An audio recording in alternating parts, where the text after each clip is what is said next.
and welcome back to The Right Turn, your one-stop shop for all things fiction writing. I'm your host, author Jordan M. Griffin, and today I have a super special episode. We are here with T M Blanchet. T M Blanchet is the founder of Operation Delta Dog, which rescues shelter dogs and works to train them to pair with veterans as service animals. She is also the founder and host of A Mighty Blaze podcast, which features best-selling and debut authors to chat craft, industry, and everything in between. In addition, she is the author of the Neath trilogy, which welcomes its final installment, Herrick's Key, on April 23rd. So, T M Blanchet, thank you so much for being here with us today. Why, thank you for having me. I'm so excited. Why don't you start by telling us a little bit about what you write and kind of what genre you fall into? Oh, the tricky question. Technically, you would call it fantasy, YA Mhm. fantasy in the case of the Neath trilogy. To be honest with you, for a long time, I wasn't even aware of such distinctions. I just sort of wrote what I wanted to write, and then the publishing industry itself are the ones who narrow it into little boxes. In general, what I really love to write is something that looks like our world. It looks and smells and sounds just like your everyday world, but there's a secret underbelly to it all, things that the regular people don't know are there, like a magical undertone that only the people in the know about. And that tends to happen in almost every book I write. And in the case of the Neath trilogy, which started with Herrick Sand, it's a literal underground. It's a world below the city of Boston that is magical. Very cool. So, delving into kind of what the publishing industry, because they love labels, would call maybe an urban fantasy or some kind of magical realism. Right. I think probably magical realism. I used to say urban fantasy because it's in a city, but it turns out I believe urban fantasy is more, it's very gritty and adult, has a lot of sex and drugs and rock and roll, that sort of thing. And mine definitely is not like that. It's more of a heartwarming adventure story for kind of all ages. Okay. Yeah, that makes sense. It's so difficult to navigate those terms because I you know. hear one and you think it sounds like, "Oh yeah, that's what I write," and then you realize it has all these nuances. So for a long Right. time, I used to say that I wrote new adult because I genuinely Mhm, think a lot of what I write fits right between YA and adult. It's kind of for that, mhm. like 18 to 25. And then Right. I found out that new adult is actually just a term for like heavy romance books. Oh, really? See, I didn't know that either. So now I have to use something different. And it depends on who you ask as well. Yes, exactly. Okay, so talking industry, right? So you are now on your third novel. So let's go back a little bit. So after finishing that first novel, what happened next? Did you start looking for agents right away, or did you go for small presses right away? Walk us through that a little bit. Well, I have to back you up a bit because it's not my third novel, it's my third published novel. So technically I've written probably about 15 novels. And that gives you a sense of how long it can take to get the attention of an agent, a publisher, those kinds of things. Um, I've been at this for more than 25 years, always writing novels, just over and over and over again, and scrapping them and throwing them away and learning my lessons and starting all over again. Um, and yep, I started querying way back when. Literally, I started querying when you still had to put a stamp on a paper envelope and put it in your mailbox. That's when I was. That's when I started querying. Um, so let's just say I could wallpaper a house with my rejections. But I just kept at it because I loved it. And then with Herrick's End, I was querying at the height of a pandemic. So in Hmm. 2020, and everyone told me, oh, you should just wait. You should wait till all this is over because of the pandemic. And I was just like, why? But I would, 1 year is much like the next when you've been doing it this long, I'm just like, what's the worst that can happen? I'll get more rejections. So More I just, wallpaper. yeah, I just kept going. And then I found a home for it in the midst of all that, which is kind of crazy when you think about it, but that's just how it worked out. No, that's amazing. Were you drawn to small presses for a reason, or was it very much like a, well, this other thing isn't quite going the way I wanted to. Let me explore this other option that maybe I haven't looked at yet. Yeah, it was kind of crazy. I had an agent, a wonderful agent, and she retired. So there was a previous novel that's still not published, but she was trying to help me get it published. She was so great. And then she retired and my heart was broken and I had to start all over again. Oh, And I wrote Herrick's End and I had a great workshop group and they helped me polish it and I knew it was in good shape. And then the pandemic hit. And so I thought, well, I was going to query, I'll just keep going. So I just did the usual querying. And while I was querying agents, you do so much Googling and searching and things like that. And I just came across small presses that don't require an agent. So I took my same letter that I was sending to agents and I sent it to the small presses, while I was at it and added it into my little spreadsheet and didn't really think much of it. And then one day I got a call, um, or an email, I guess it was. Hey, we really like this letter. Can you send some sample chapters? I said, oh, sure. Like I say, I've done this 1,000 times. Sure, send some chapters, forgot all about it. Can you send the whole thing? And I said, sure. Sent the whole thing. This was Tiny Fox Press. They specialize in sci-fi and fantasy. And they were hoping at this time, unbeknownst to me, to really focus in on YA.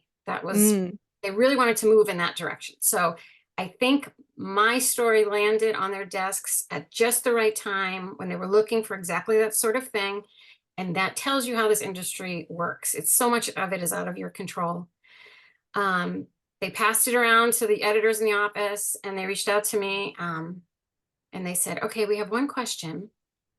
We really want to focus on series. So is this the beginning of a series, a trilogy? And I said, sure it is. Yep, Absolutely meant that the whole time. absolutely. So right after that, I happened to be part of the Writer's Digest conference. And I did a pitch contest where you pitch your idea to agents, your novel idea, basically. And I was chatting with an agent, and I said, the weird thing is I actually have an offer right now from a publisher. Would you be interested in being my agent to help me negotiate that offer? And she said, sure. So that's how I found my agent like a week later. Oh, Um, nice. I love that so you it bring was that just up. kind of crazy. Would I have gotten that agent if I didn't already have a deal in hand? I don't know, but that's just how it happened. So very Yeah, I love that strange, you very bring that up strange. because I've had the same experience where so I've gotten a couple interests like, hey, send us your chapters, but this industry moves pretty glacially, so I'm still waiting to hear back. But I Yeah, found the same thing of if I go back to other people and say, hey, I have this person is now interested, would you be interested because they are interested? That can yeah. really drive somebody to look at your work. It's so true. And that's true when you're what's called on sub as well. So if your agent submits your story to publishers, that's called being on sub, on submission. As soon as one is interested, oh boy, do the others perk up all of a sudden. It's really interesting. Right. It's almost the kind of goes back to high school where nobody wants it Yeah, until one person wants it. Now everybody wants it because they all want to be on the thing, but they don't want to take the risk of being the one on I the thing. know. I heard from a guy the other day who he worked at an ice cream stand and the boss, the owner, used to tell them, work really slowly until we build up a line out front and then work quickly because I Yep. want a line out front because that's what makes people stop. They all think, oh, that must be something good. There's a line. Same thing everywhere, I guess. Totally, especially when you're selling a product that is essentially meant to be reacted to emotionally and based upon it's an art, right? I mean, a book at the end of the day is a piece of art. And so how do you objectively tell somebody it's good? That Right. somebody else wants it. That's the only way. Yeah, exactly. It's very strange. Why do we do this Yeah. to ourselves? I don't know, but Glutton for punishment. exactly. So once you got in at Tiny Fox Press, right, and they're looking at this novel, what did that editorial process look like for you? Was it several rounds of edits? Was it with one editor? What did that look like? Yeah, I will say they are fantastic. I mean, there are obviously pros and cons to every type of publishing, big publisher, small publisher. But what I get at Tiny Fox, I do not hear my friends getting at the big houses. I get so much direct attention because they have so few authors and they're so small. They really pay attention. If I send an email, they get back to me in 5 minutes. Like it's crazy. It's just really wonderful. And they're great editors. They have a lot of interns that come and go as well. So you do get a lot of new, in this case, young perspective, which is really helpful for my books.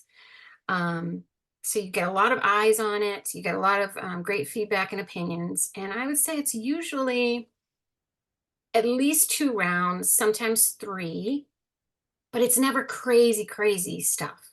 Like it's never something that I get the edits and I'm like, oh my God, they want me to rewrite this whole book or they want me to redo this whole section. It's never anything like that. It's, can you expand on blah, blah, blah? Or this part got, it started to get a little bit heart tugging, but we want it really heart tugging. So can you like add a little bit there?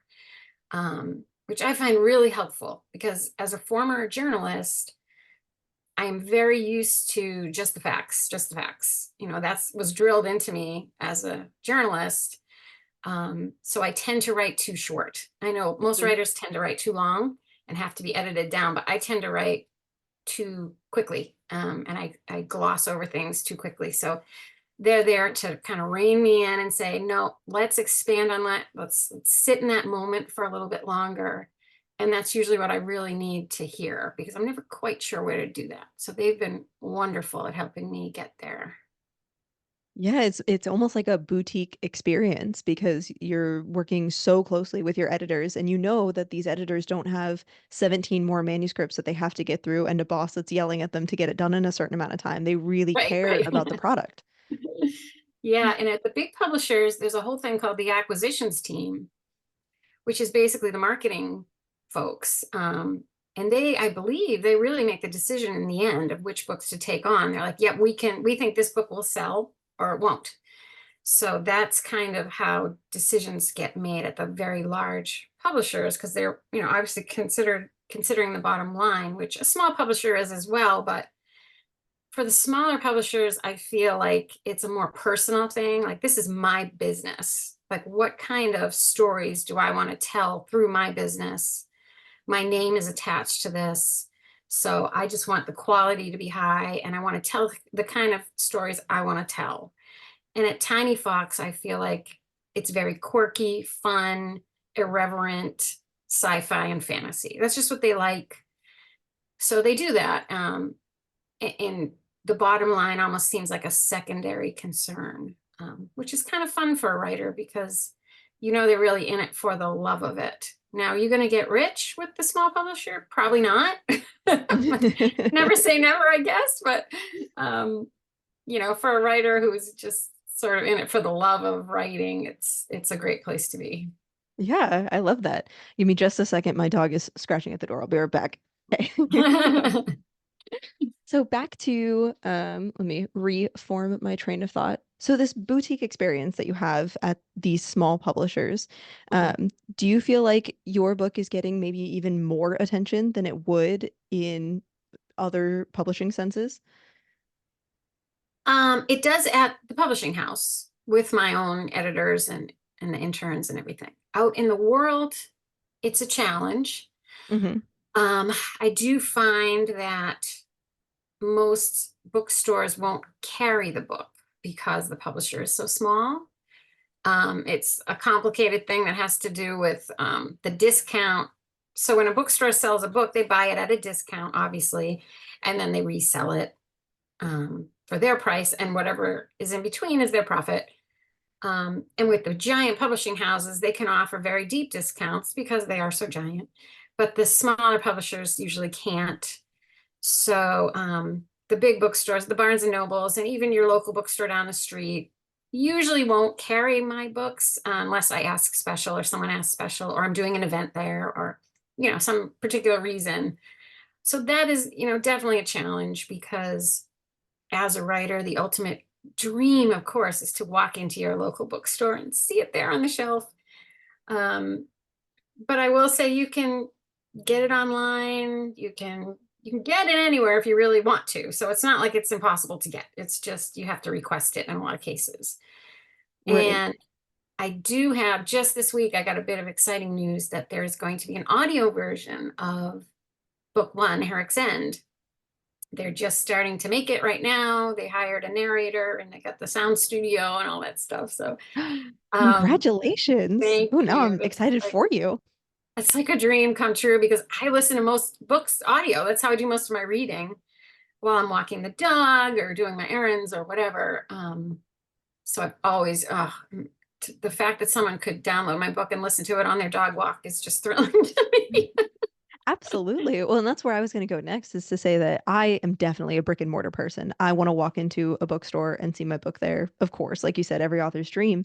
But Yeah, there is a dual reality, which is that that is not how most books are sold nowadays. And that's honestly not how most books get into people's hands. And right. so a lot of books are sold either through Book Talk or just online in general. Goodreads is a major driver of book sales. And Mm, so it's definitely different than I would say even 10 years ago, where you really had to be in a bookstore to be sold. yeah, That's not necessarily true anymore. that is true. And the other interesting, I don't know if it's a dilemma or just an interesting thing, is this concept of an indie author. Now, if you're online at all, if you're on social media at all in the book world, you always hear that term indie author, indie author. And sometimes people will kind of lump me into that group, but that term, I never quite know what it means. Sometimes people say it to mean a self-published author, and Mm. sometimes it means published through an independent, AKA small publisher. So small publishers are sometimes called indie publishers or independent publishers, meaning they're not part of the big five conglomerate. Um, Yeah, that's how I've always understood it. And granted, everybody's experience is different when it comes to the internet. But yeah, I've always right. thought So indie like the author. terminology is confusing, and I don't mind being lumped in any which way category. I don't care. Just go check out my book. But um, it's just there's so much confusion about these things that we can't even seem to get the terminology right. So it's Yeah, interesting. yeah, well, and the terminology is evolving too, because it used to be, especially, I would say, more than 5 years ago, self-published was like a pariah in the industry. If you were a Mhm. self-published author, that's where your career went to die. And that Yeah. is definitely not true anymore. I can think of three or four authors off the top of my head who were self-published first. It went big, and now they have major publishing contracts. Nice. And I even know of some that didn't go traditional and they still do well. They still make a living Yeah, so I selling think it lots of definitely comes books. down to, yeah, it comes down to what is right for your vision of your book and your work and kind of the relationship that you're willing to have with this very large business side of an artistic industry. Yeah. And it is tough because so much of it is out of your hands and out of your control. You know, you always hear, oh, just write the best book you can and everything else is out of your control. It's like, yeah, but in what other career is that true? Like, Right. you wouldn't go to work as a dentist or whatever and let other people control where you work, how much money you make, you know, how people are going to hear about your services or whatever it might be. It's such a strange industry, and that the writer of the book has almost no control over how that book is perceived. And in most cases that I know of, the author barely has any comment on their own covers. And Um, yet it's their name on the cover, so they're the one that bears the brunt of any kind of right. backlash of their book. That's another place I've been really lucky with Tiny Fox. They were just basically like, what kind of cover are you looking for? What are you thinking of? And then they would talk to the guy and he would do a bunch of samples and they'd say, which one do you like best? And I'd be like, oh, that one's great. And they're like, great, we'll use that one. Whereas my friends at the big houses sometimes just get an email, here's your cover. Right. By the way, here's your cover. And they're like, wait, what? I don't like that cover. And they're like, well, sorry, it's done. That's your cover. So literally everyone judges a book by a cover, as we all know. So that's a hard one to swallow, I'm sure.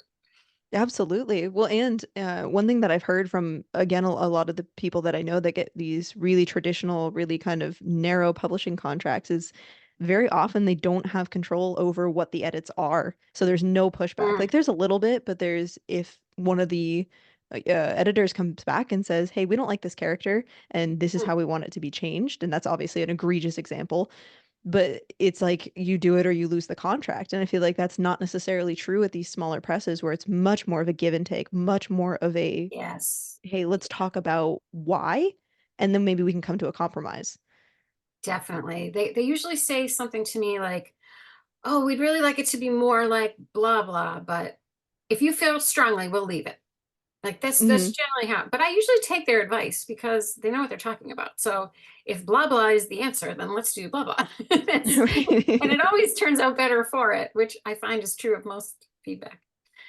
Absolutely. You never like to hear it at first, but then you're like, oh yeah, maybe they're right. Yeah, I have a rule. I never respond to feedback emails within 24 hours because my Mm, first initial like reaction is always, you don't know what you're talking about. And that's usually yeah, not the case. Usually after I sit with it and I think about it, I go, oh no, no, that makes a lot of sense. I totally see why they wanted to do that. well, that's a great idea. I'm gonna steal that idea. Go for it. Okay, so once, right, we go through the editorial process and um how long from accepted manuscript to copies in hand for you? Hmm. Well, probably good 9 months. Okay. Oh, I'm sorry. You said from what? From accepted? Yeah, Man- accepted manuscript, you got the email. We'd love to, we'd love to start the process on this manuscript. We want to acquire it to then all through the editing process and then copies in hand published. Well, mine was a little different because they wanted one a year for 3 years. So I knew from day one I was going to have to get a move on. So I had to write a book a year for 3 years. The first one was already done, luckily, but I'd say from the first one, it was probably at least 9 months to a year um, before that first one came out. And that included the edits, but it was already in good shape. Like I say, I had a lot of workshop with this manuscript. I had a lot of feedback already, so it had been finessed many times already by the time they saw it.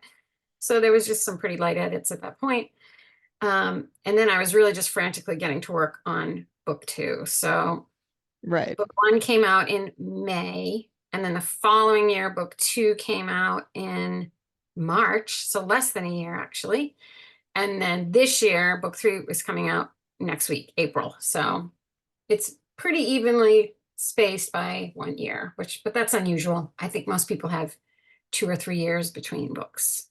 I was gonna say that's a really good turnaround for this industry, but it also helps to get a known 3 book, 3 year contract. Yeah, they just like, with the series, they know people are eager to read the next one. And in fact, what I've been told is that most people won't even start reading a series until all of them are out because they like to just binge. They like to go straight through. So I I'm know. hoping that's true, and maybe we'll get some nice sales now that the third one's out and things will pick up. That would be great, but Yeah, we'll it's like see. Netflix ruined us. We all now, I can't even watch Exactly. TV shows. If it comes out once a Exactly. week, I'm like, no, come back to me in a year. I'll watch the whole thing in 6 hours. Exactly. Okay, so once you have those copies in hand, what kind of marketing now exists both on your end and on the publisher's end? What does that relationship look like for you personally? Well, this is the downside of the small publisher. There really isn't a marketing budget per se, and the writer is really responsible for most of it, I would say, or at least that's been my experience. I knew that going in though, so I wasn't disappointed or upset. And from what I've heard of friends that are published at the big five, it's pretty much the same. That if you're not one of the either a debut or one of the really big names, they don't really invest that much money on what's called mid-list writers, which is kind of Mhm. everybody in between those two groups. So, there's social media, there's Amazon ads, there's things that you can do within reason. The other thing I try to do is I send out those boxes to like social media book influencer type people who will post about it and talk about it. But I don't really have a budget for it either, frankly. So between me Right. and the publisher, neither of us have much of a marketing budget. No, So that makes sense. yeah, I'm just left to sort of hope that word of mouth will take off. But Well, and either hopefully way, spaces like these help too. Like you said, social media is a big tool, but it very yeah. much to me seems like it there's small bursts of virality and everything else just gets lost in the sea. Yeah, yeah. And Twitter, I had a great following on Twitter. I was very active on there. And then when it became X, I just said, I can't do this anymore. As So did most people, I think. I just left. And so now I'm, my even my social media reach shrunk down quite a bit. And but at the end of the day, I'm happy with the work. I'm thrilled with the publisher, and working with them has been a great experience. And what more can you ask, really? I really can't complain. If 100 people read this book that's coming out next week, okay, I hope they enjoy it. That's, Right, that's exactly. No, kind I of think all that's you a can hope. Yeah, yeah. I think that's an excellent mindset to have about it. And I want to circle back to something that you said because I really think people need to understand this is that it's the same at the big five. Unless you are one of their like star authors and you either have 7 books under your belt and they know that this is going to sell well, or you've been chosen as one of the lucky debuts. Right. And I have a lot of friends who are not in the publishing industry ask me, they'll read a book and they'll say, how did this one become so big? And the answer, quite frankly, is that it was decided before the book ever hit shelves. It was decided this Yes. one is big. Yeah. This one is going to get the marketing dollars and the attention, and the article in the Wall Street Journal, and whatever it happens to be. And even then, you can't guarantee people are going to go buy the book. Right. So, Right. I've I had friends who were lucky enough to get all that and still didn't get the sales that the publisher had hoped for. So you don't know what mood people are going to be in when your book comes out, frankly. What kind right. of things they'll be wanting to read. Yeah. It's very much dependent upon kind of where the world is at the time that it comes out because it takes so long for a book to come out. You can't predict what's going to happen by the time that book is finished. And Yeah. I compare this a lot to, I don't know if you play video games at all, but there's a game called Animal Yes. Crossing. Okay. So you're familiar with Animal Crossing New Horizons on the Switch? I play PS5, so I haven't done Animal Crossing, but Okay. The only thing about Animal Crossing is that Nintendo, nobody thought this game was going to be big at all. It was like a oh. mid-tier game. It was, they knew it was going to do well, but Mhm. it came out, I think, 3 weeks into the pandemic closures, and Oh. everybody was scared, everybody was stressed, and they just wanted to feel safe and cozy. And so that became one of the biggest games of 2020, and no one Mm. could have predicted that. Yeah, definitely.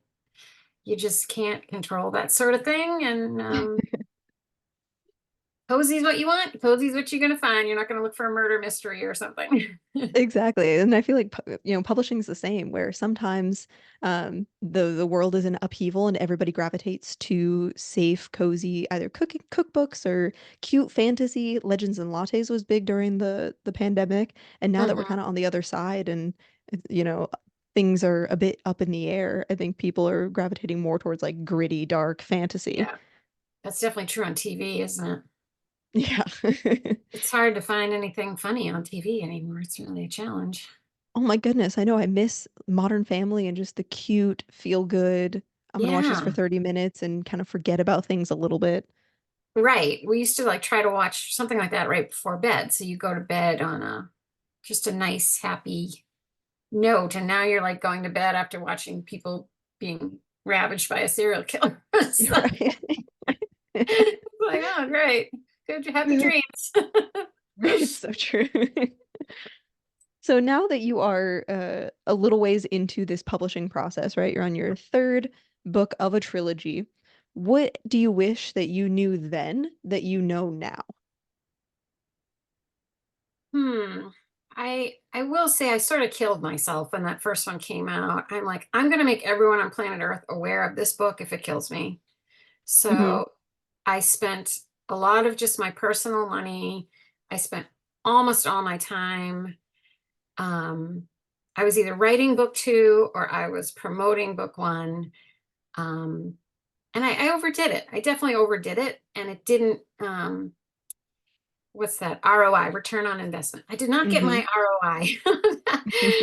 So I'm trying to now just take it easy. The last book coming out next week, I'm going to do a few events in person and online. I've sent out the book boxes. I've done what I can do. I'll do a few Amazon ads if I can afford it. And that's it. I'm not going to kill myself anymore because the ROI just doesn't work out to my benefit. So I'm just going to try to enjoy it rather than run myself ragged trying to control the world, which you just can't do. Right. Well, and I think that's a great point about what is it that you're looking for out of the release of this book, right? Is it, the fame and the glory? And my guess is that no, it's actually just that people read it and find some enjoyment in the words that you've created. Right. Yeah. That's like the ultimate goal. And, the people I really admire in life, strangely, are not writers. They're like doctors, scientists, nurses, teachers, EMTs, like just the people doing the real hard boots on the ground. I come from a very blue collar background, and um, I feel like if someone had that kind of day saving lives in an emergency room or something, if I can give them some entertainment, some relaxation, some like heartwarming, fun adventure stuff, that's good for me. Like that's all I really want to accomplish. So I try to just keep my books. Obviously, there's conflict, there's tension because that's part of creating a plot, but um, in the end, I just want it to be like an enjoyable, happy, adventurous kind of experience. So if I can give that to just even a handful of people, I'll be happy at the end of the day. I love that. And this is an attitude that I'm really only seeing from indie publishers right now. And it might change in the Hmm. traditional publishers soon. But it seems like what's big right now, what people are pushing is this kind of everything's awful, gritty.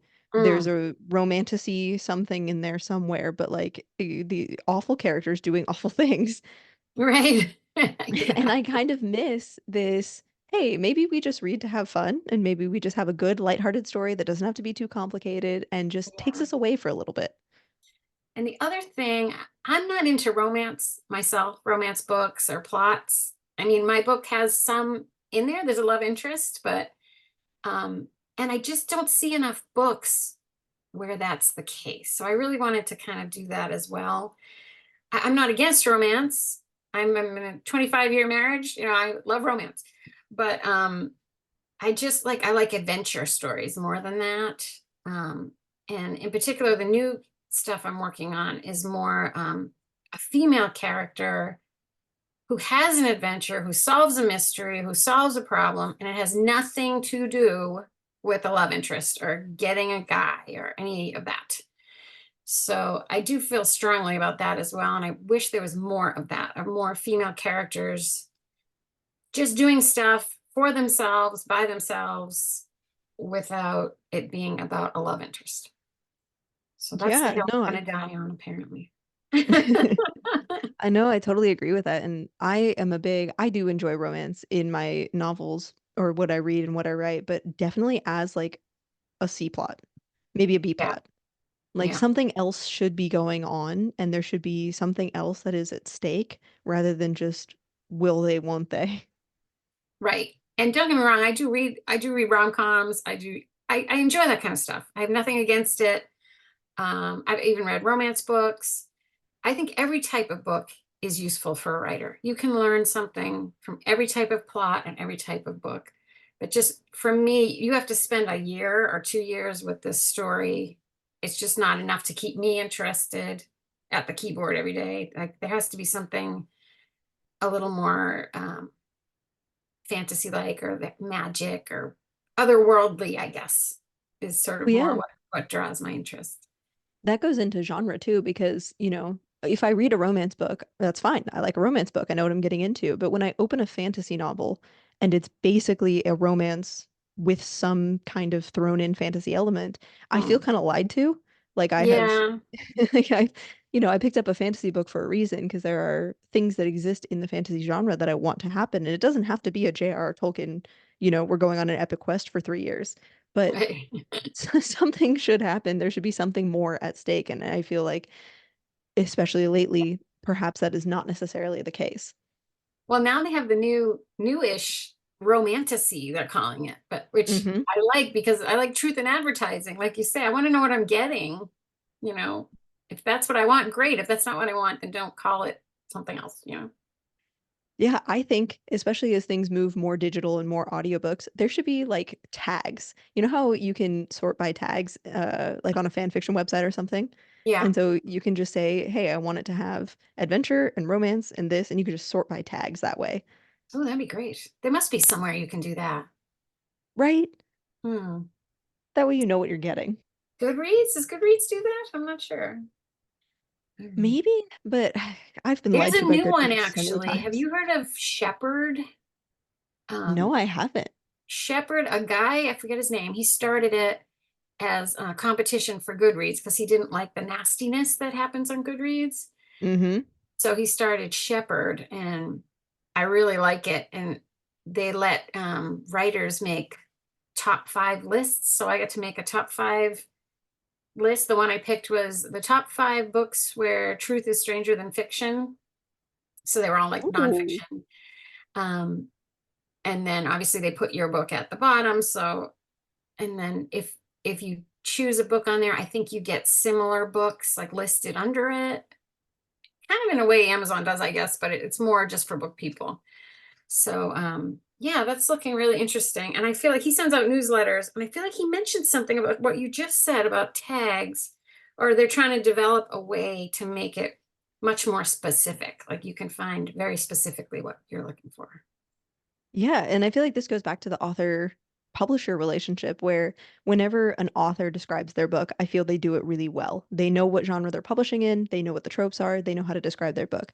Hmm. Whenever I see books grouped in like bookstores, and maybe it's the bookstore, maybe it's not the publisher, or Hmm. sold without the author's input, a lot of times it's in the wrong place. Yeah. A friend of mine just told me he saw his book. Uh, someone pointed out, oh, here are some five great new children's books. And his book is not a children's book. But what's he going to say? Not much Right. you can say at that point. But yeah, sometimes you just have to go with the flow. Absolutely.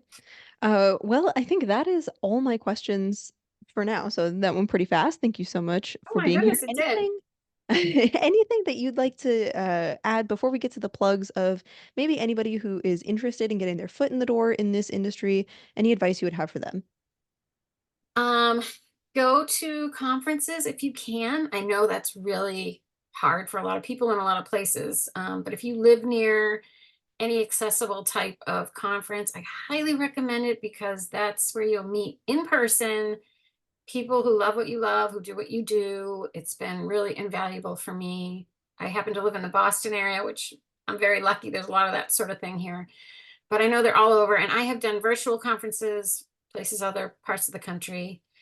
And feedback. If you can get into any type of critique group, workshop group, oh my gosh, it changed my life. It changed my writing life and my personal life because they're such fabulous people.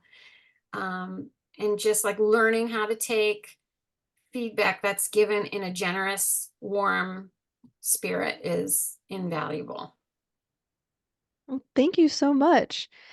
So that has been T M Blanchet. A reminder that her final installment of the Neath trilogy, Herrick's Key, is out on April 23rd. I will plug it on my Instagram as well as in the description of this episode. Um, yeah, thank you so much for being here. Thank you for having me. I really appreciate it.